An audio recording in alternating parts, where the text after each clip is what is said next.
Just a few days ago I was home, minding my own business, studying for an exam. I was kinda stressed out and couldn't really focus on anything. It was midday. The doorbell rang, so I got up and opened the door. There was a man, mid-30s, average build, looked like a construction worker. He asked me if my parents were home because he needs $50 to fix a pipe. I told him no, they are not. He asked me when they were coming. I told him I lived with my boyfriend. And I asked why does he need money since we had just paid $35 to the building administration. He said those are for other things. And this is an emergency, that my neighbors had called him because on our side of the building the eaves were broken and the water was dripping on their windows. He then asked me to talk to my boyfriend about the money, and I told him to come later because he was not home. He told me to ask him when he was coming back because the problem needs urgent care. I closed the door, went to grab my phone, and I asked him, red flag, is it a pipe or are the eaves broken? I wanted to ask him which neighbors had called him, if he could give me a receipt. How much exactly was this going to cost? But at this point I had gotten a little bit scared.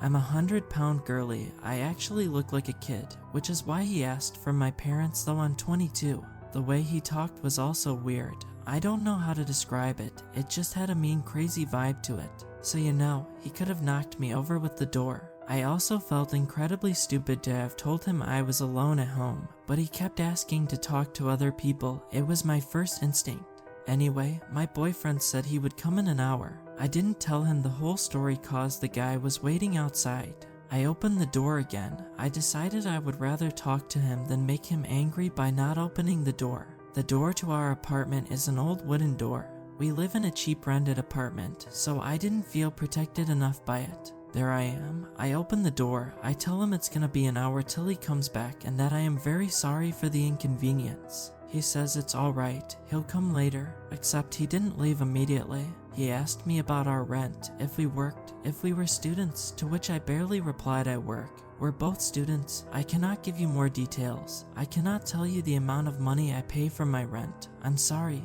He then proceeded to ask me if I didn't know other girls such as myself, cute, looking for a partner, someone 25 to 30 years old, that he is a good guy, a city guy, and it's really hard to find a good girl. He probably took a good 5 minutes to explain this and grill me for telephone numbers of girls who would not hang up on him. I tried to be as nice as I could and explained to him I only had friends my age, and that they were all in relationships as far as I knew. He asked me a couple more times, but I kept telling him the same thing, so he gave up. He asked me if my boyfriend and I had been together for long, to which I replied that we have been together for 2 years. He wished us good luck and something that would translate to may you have a future long marriage. He asked me which apartment is the administrator's apartment, and I told him, and he finally left. I told my boyfriend everything, and he came home as soon as he could. By this point I felt like puking. I was so scared I had given away too much info while trying to keep him calm. He immediately said it was a scam and went downstairs to talk to the administrator. She told him he had knocked on her door and asked her for $15, and that the girl on the 3rd floor me had sent him. She also told him she knew he was a scammer and not to worry, just be careful. I am scared. It seems like he is planning a robbery, like he got into the building. Someone must have opened the door for him. He inspected the doors and chose ours because it's, well, not the best door. He asked for money to see if I had it on hand. He asked for the rent price to see if we have money, if the stuff in the apartment is valuable. Maybe we've been tagged, or maybe asking for money really was the whole plan, and some people fall for that. Though why choose me? Our apartment, there's like 13 or 14 others. Weirdly enough, I feel like he was nice to me. He was calm. He didn't try to convince me to give him the money. He tried to get my parents and then my boyfriend to be his target. He took pity on me. Nevertheless, we've been sleeping with all our interior doors open to hear if someone's trying to break into our apartment, and we try not to leave it empty for long periods of time, living in constant fear, living the dream.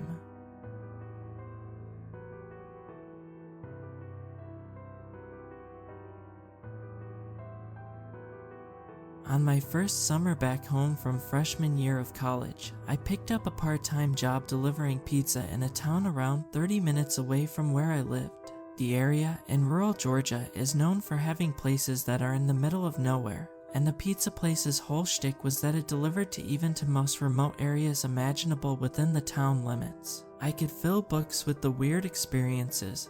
That summer, from the call that came from a long abandoned warehouse to the dog that got excited about the pizza in my hand and accidentally shredded my pants with her claws. But one will always stand out in my mind as the creepiest. It was getting fairly late at night, around 10:30 p.m., so I was confident at the time that I would be sent on no further calls before closing at 11. However, someone barely managed to miss the cutoff time, and our clerk accepted their order since they were so close. I was given the address and a single box of hot dough and sent on my merry little way. The first red flag was the driveway, or rather the lack thereof.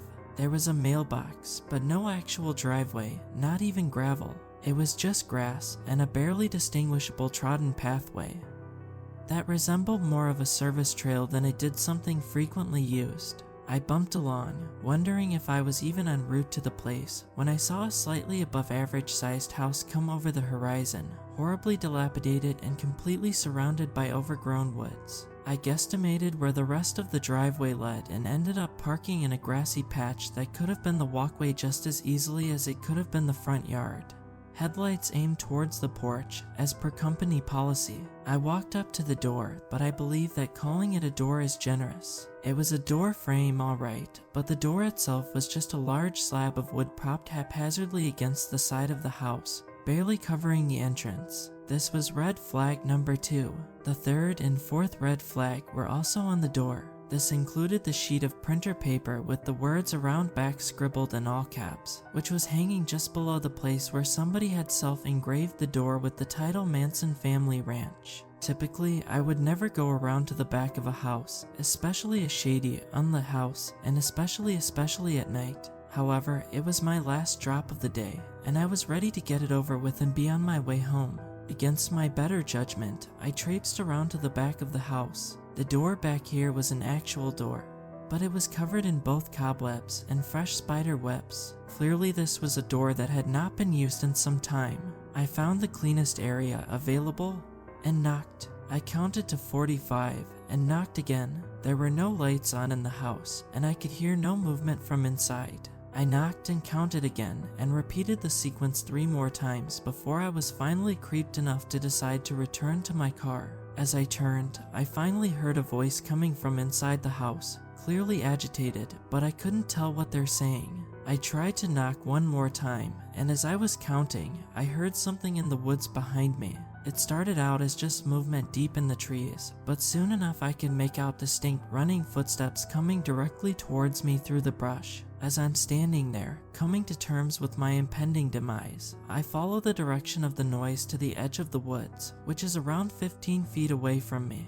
In the moonlight, I could clearly see the woman who stepped out. She was relatively old, maybe in her 60s, I would guess. She had long blonde gray hair, which was tangled and matted and hung down past her hips. She was in what looked to be originally a white nightgown, but at that time it was dingy and closer to a beigeish brown color. She was absolutely barefoot, and her feet were covered in dirt and what had to be blood, presumably due to the fact that she had just sprinted through the prickly woods where there was no trail to be seen. I never learned her name, but I still affectionately refer to her as red flag number 5. She stopped short when she saw me and started to shake her head no, eyes wide. I stood there like a terrified deer in the most messed up headlights ever as she took a few more steps towards me, reaching out to me, finger pointed. Her voice came out way stronger than mine would have at the time when she spoke. You know how southern people can either sound like loving grandmothers or backwoods murderers? Well, she sounded like the latter when she drawled, "Oh, no, no, no, no, no, no. Honey, no, you get on, you get on out of here." I wish I could say I listened. I ran, I left, but I was so in shock at how events were playing out that my own self-preservation was put on a back burner while I tried to figure out just what in the Kentucky Fried Hell was happening. She seemed to realize that I was not moving, even if I could not make my mouth move to ask her what was happening or even what to do with the stupid pizza in my hands. She looked at me like she could have smacked the hell out of me right then and there, and proceeded to deliver red flags 6 through 12. Darling, did you hear me? You deaf or dumb? Young girls like you come out here, and then they don't get to leave. So I finally quit being the white person in a horror movie when I realized that this was not a funny little ghost story. This was 5'3", 116 pounds me potentially being targeted to be robbed or kidnapped or worse. So I dropped the dumb little pizza, which had serious serial killer toppings, by the way, and started running back to my car, which I had stupidly left on and unlocked, as was usual for most of my deliveries. As I neared the car, I heard a slam from behind me, and I looked over my shoulder to see that the wooden door had been pushed over and had fallen into the porch beneath it. As I was closing the car door, an older man was limping down the front steps, waving his arms like an airplane runway attendant at me, calling me a little runt, telling me to get out of the car now. At a loss for what to do, I called out something muttery and shaky, and along the lines of pizzas out back, I floored my dad's trashy little 90s Lexus, and somehow managed to avoid trees on the odd trail back to the main road, which was still 12 miles and several turns from any road that actually had a name, let alone painted lines. I reported it to my manager, and he said he contacted police, but nothing ever came of it that I'm aware of. Either way, that was my first and hopefully last personal encounter with the self-proclaimed Manson family ranch.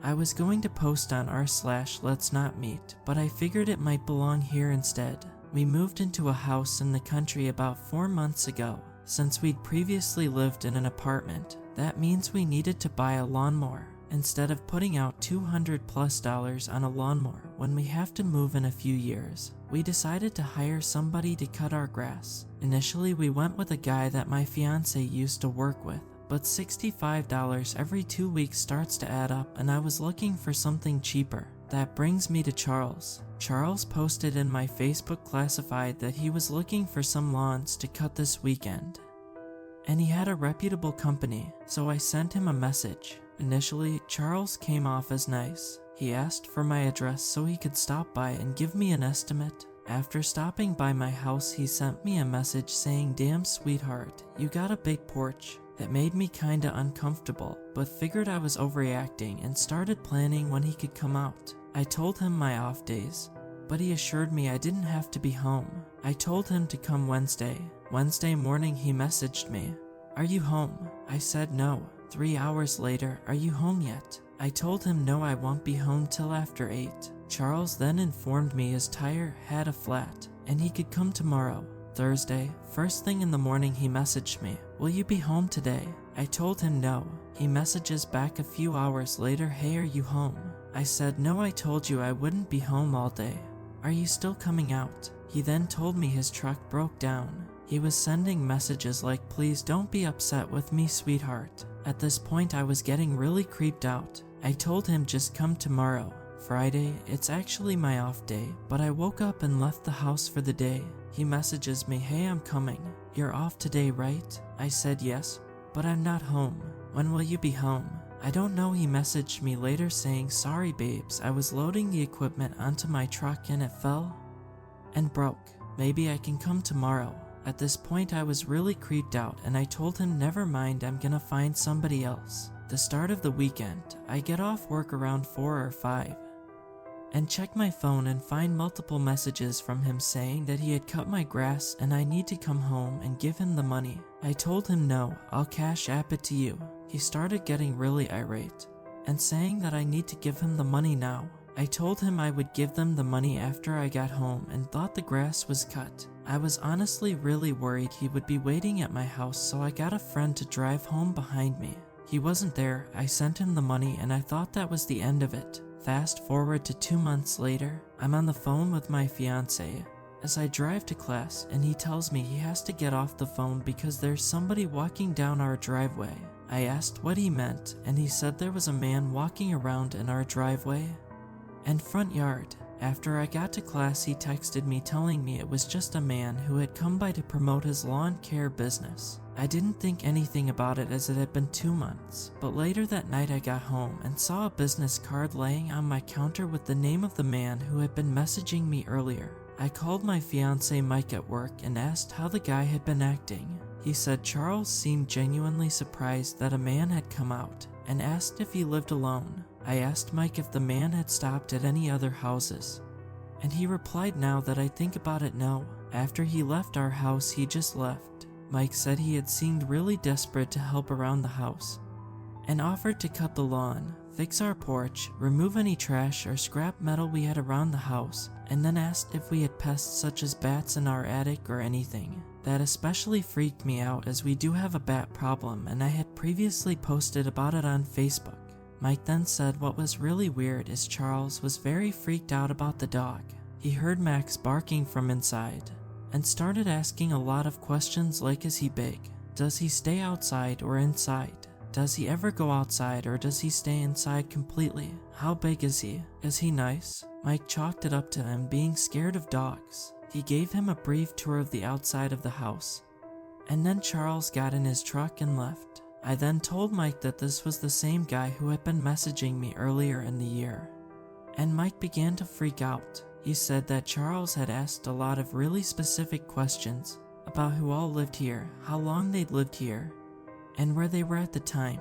He said he tried to brush them off, but Charles seemed really insistent to know if Mike was the only one in the house. Before he left, Mike specifically asked him if he had cut the lawn here before or something and maybe was thinking of the last owners, but Charles told him no, I just happened to be out this way and thought I'd promote my business in the neighborhood. The worst part, I had taken my fiance's car to work that day, which means my car was in the driveway when Charles stopped by. He thought I was home alone.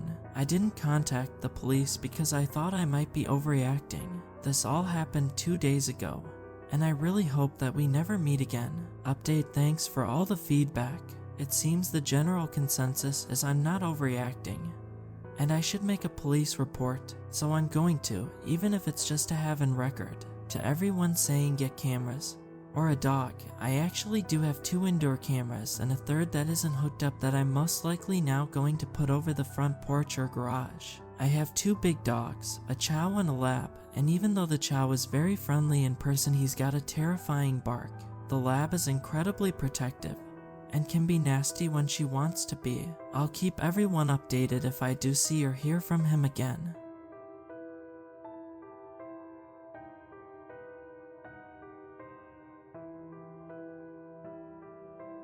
This story took place a while ago, but I tried to keep all the details exactly as I remember them. I also consulted the friend mentioned in the story for her input as well, my best friend, and I have lived in the same neighborhood our entire lives. It's medium-sized and painfully suburban, you know, the kind that has a whole 3 house styles throughout the entire thing. It's also ridiculously safe, not that that is a bad thing, so our parents were never uncomfortable letting us walk our dogs or to the park/playground alone. We did not have cell phones. We were never uncomfortable either, as we know just about everyone. I had never felt unsafe here until this day when I was 11. My friend and I were walking the dog together. We decided to walk her to the playground and hang out there for a while. To give you an idea of the setup, this park is downhill from the main street where the houses are. There's a long driveway going down to it from the street that is bordered on both sides by very tall and dense trees. Once you get down this driveway more like street, there is a small parking lot, tennis courts, a basketball court, and a playground. Behind the playground is a small section of woods that is a lot denser than it looks. It's easy to get lost in there if you don't already know your way through, which my friend and I do. Anyway, this park is surrounded by trees on all sides, and the only notable entrance is the long driveway, making it actually very isolated from the surrounding houses. Usually no one ever uses the small parking lot, but on this day, there was a beat-up red pickup truck. It was strange, but something about the truck immediately made the hair on the back of my neck stand up. I just did not trust it. Before I could say anything to my friend, who later said she did not feel anything strange. At first, a man's voice called out to us from the passenger side window. It was deep, gruff, and oddly slurred. He tried to call us over, and his friend the driver also joined in. They said that they wanted directions, and could we pretty young girls help them out? My friend started to walk over, and as she did, the first man got out of the truck.